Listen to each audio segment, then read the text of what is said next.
There's no telling. The thing is, you sound like a candidate for Space Force. Yeah. Oh, who doesn't want to be in the fucking Space Force? Did you see their uniforms? Star Trek series. Yeah, why do they have camo? Did you see the Space Force uniforms? The internet went wild because they're camouflage. Why? You know what it should be? It should be orange or something. It should be black with those little glowy stars like you had on your ceiling as a kid. So you could just. It should be that black that. Now I want to be. Isn't there like a new black now they invented that like literally absorbs like 99% of like, Vanta black. Vanta black. Yeah, it should be that. That or just like Buzz Lightyear prototype. Sir, I've detached from the ship. I'm floating. You've got to rescue me quickly. Well, I know Woody's into that. I see where you went there. I'm the one in digital camo floating towards the sun. I can't see you. We shouldn't have camouflaged.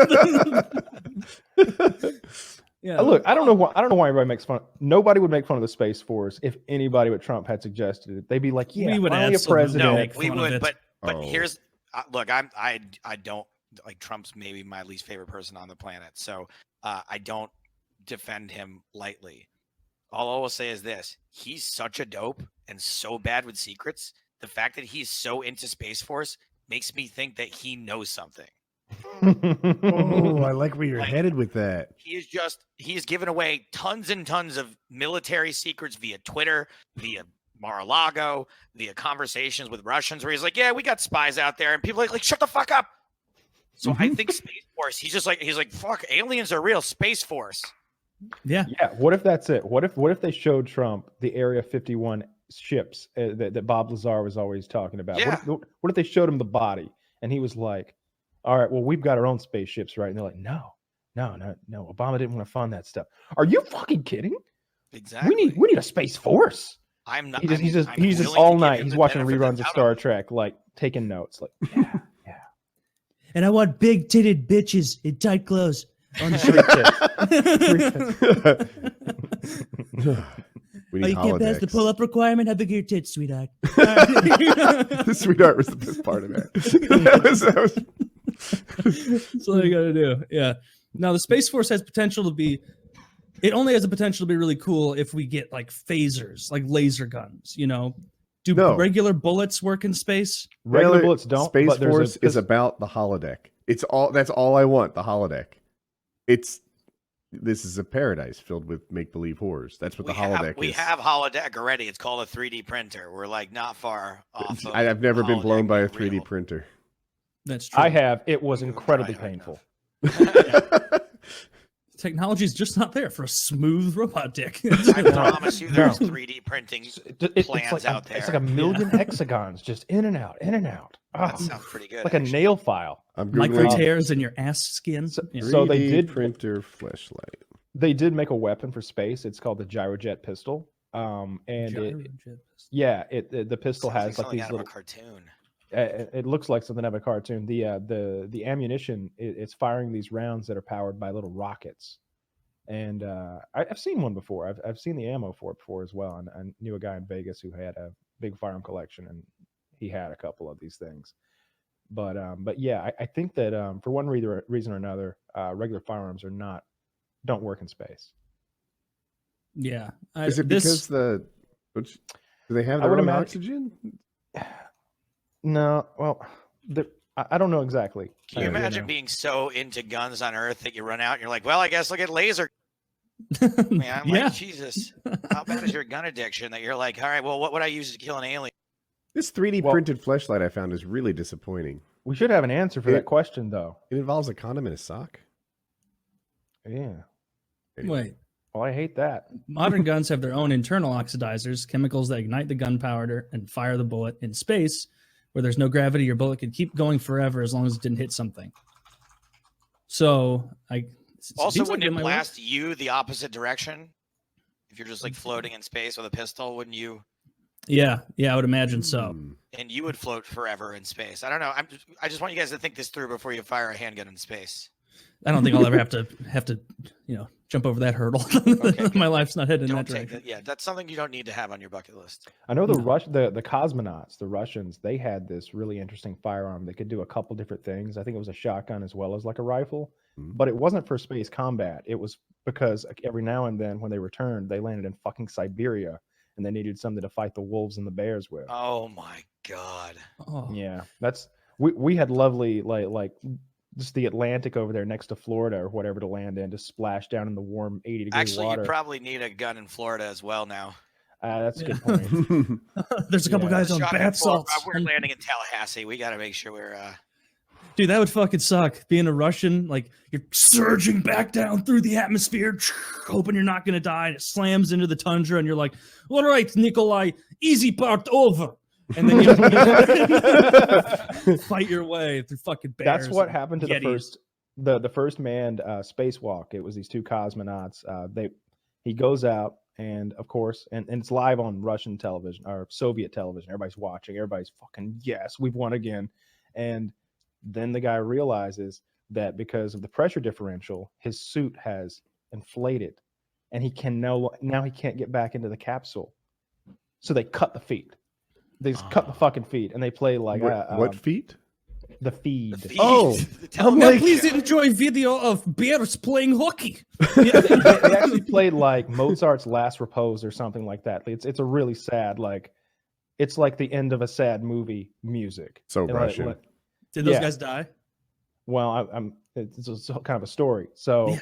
he's out there floating around, and the other guy's inside, like, and finally he realizes he's got a pressure valve. So he releases the pressure valve, causes extreme pressure sickness though, because he releases a little bit too much pressure. Gets himself back in, and they go to close the hatch. And don't think of like a modern spacecraft, which are still we're not a Star Trek level. They're in like a capsule, right? Like a And so- submarine in space. So there's no like Yeah. airlock per se. They have to put their suits on, and then they just open a door right next to them, and then one of them can go out. The other one is in zero oxygen as well while he's watching his buddy float around out there. So buddy finally gets in. There's a close the door, and the door's it won't latch. It's a fucking Russian door. Oh So- no. It goes on for a while. Well, they're slamming the door, and because they're in zero gravity, that's creating force. It's pushing the craft every time he jerks the door and impacts the craft with its own door. They do get the door shut, but then they realize now we're tumbling. So now they're tumbling, and they're like, we got to get back to fucking Earth. So they bring the thing to re-entry. They land like, I'm gonna get this wrong, but let's just say 3,000 kilometers from where they're supposed to be Oof. in Siberia during bear and wolf mating season.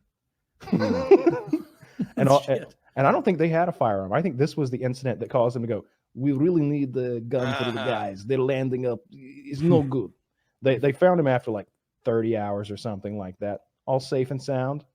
Soviet heroes. They made it, but like 8 things went wrong that should have That's a killed them. way more interesting story than Apollo 13. It's pretty close. I don't know. Yeah. They made it back with like they really MacGyvered their way back to the planet. You know, I they just were want to halfway see a to the moon. 20-minute scene of No, them they trying went to to the close moon. the door. Yeah, You'll they, never see it. They Because made a- they were playing Mozart. Yeah. they made a No, quarter like if million they were to mile redo it journey. and make a movie, he's saying, yeah, just Oh yeah. 20 minutes of them slamming doors. Yeah, Apollo 13 was a great movie. Those guys traveled 250,000 miles within a MacGyvered ass, if you can even call it, spacecraft. Yeah, that's Yeah, a I'm sure cool it was fucking real story. hard surviving that that soundstage in Burbank.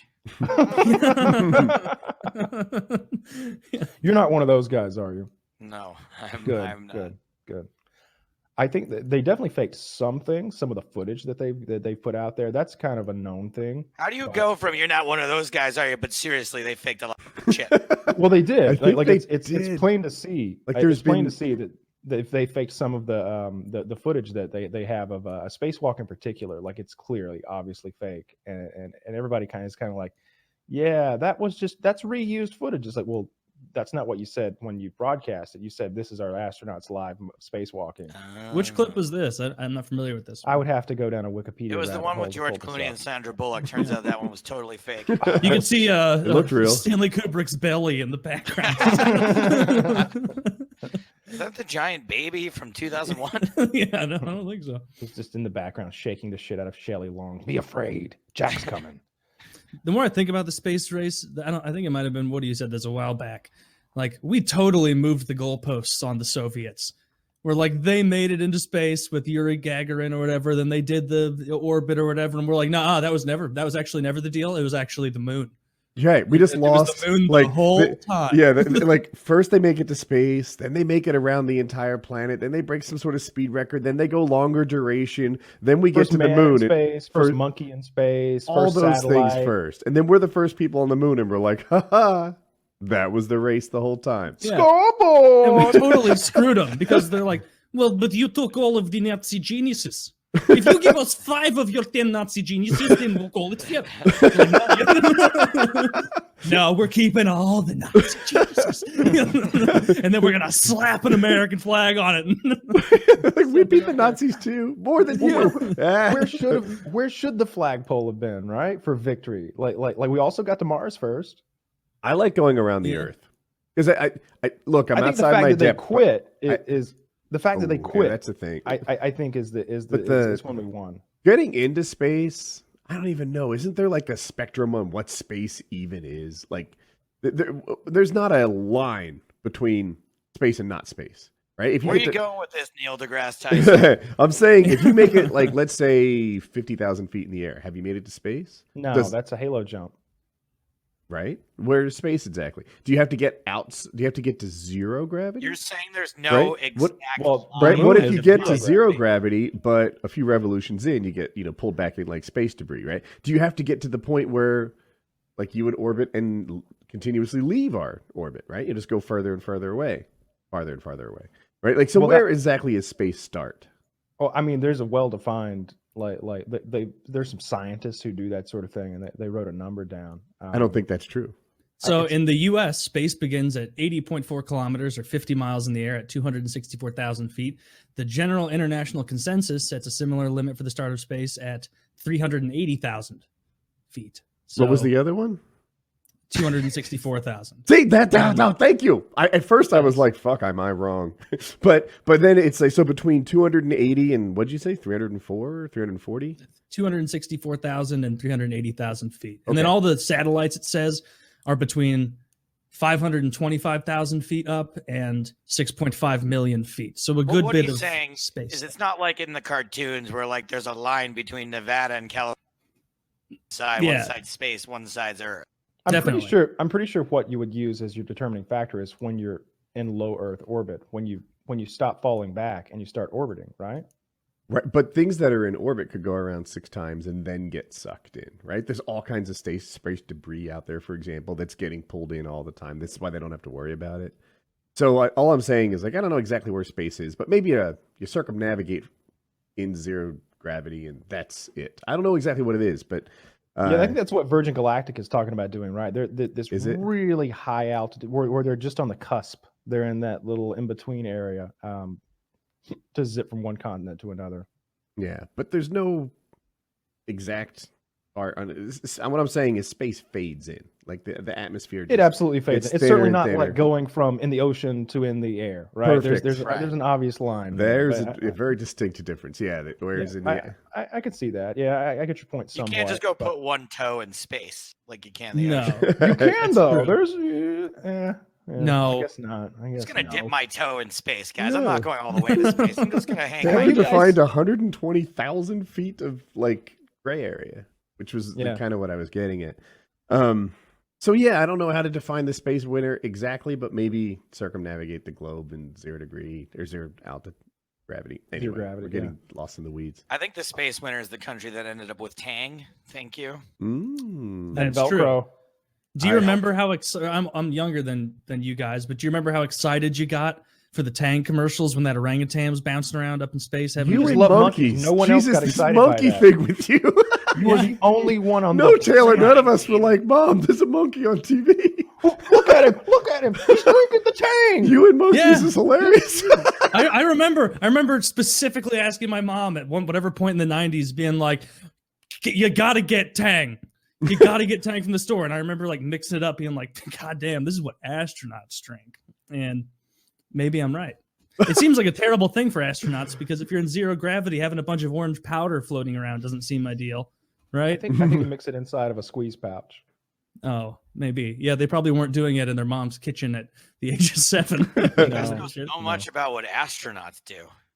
Oh, no, that's where you're wrong. I know they drink Tang and do something scary I have no interest in doing. Yeah, Yeah, Sam. I don't even know if I would take a free trip up to space. What? I quit. Look, Taylor, I quit what if I scuba told you diving. that being an astronaut involved working with monkeys? Oh, Well, that's an additional. That's interesting. All right, Taylor. You and Lieutenant Bimbo here are going to go into low orbit. You're going to go 8 trips around the Earth. And wait, well, I don't even know anything about how to operate this. Don't worry, Bimbo does. You look over at Bimbo and he's just like, look, Houston, I fell asleep during the safety onboarding, and Bimbo's throwing feces around the cabin. Taylor, we want yeah, you to that's know right. that When he even throws though- the feces, that means that your number 1 O2 booster is low. Okay, you're going to want to adjust that.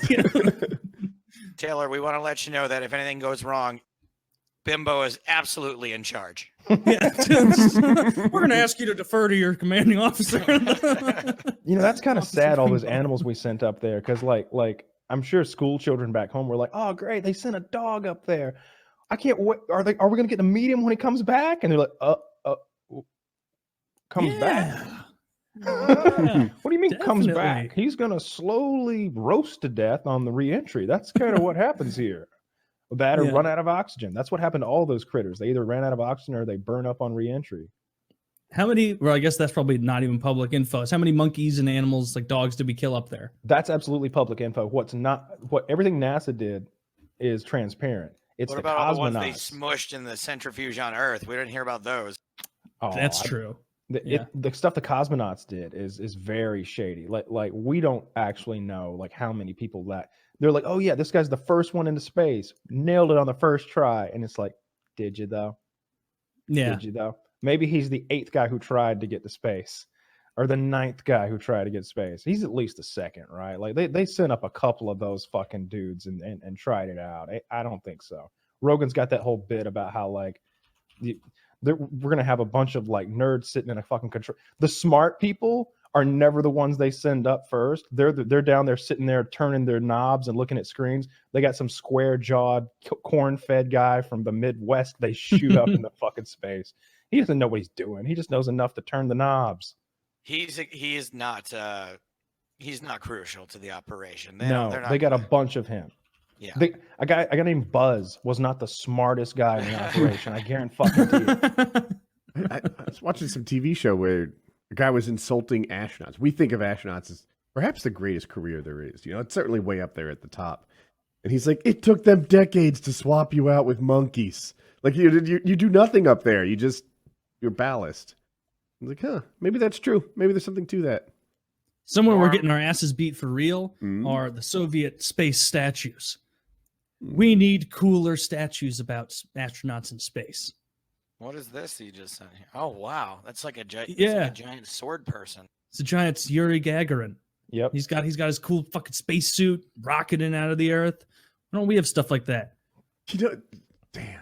The Soviets have some good statues. They're top of the game there. That motherland thing with the chick and the sword. Like, Yeah, that's pretty tight. I mean, But I that's try all to. they had. You know, we had North television. Koreans are on their game too. You ever seen that thing of the grandfather, Il-sung? Kim Il Sung? Yeah, like on the horse and everything.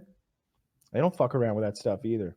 I haven't seen Just that. saying, if your country doesn't have movies, you better have good statues to look at. That's true. Yeah, that's true.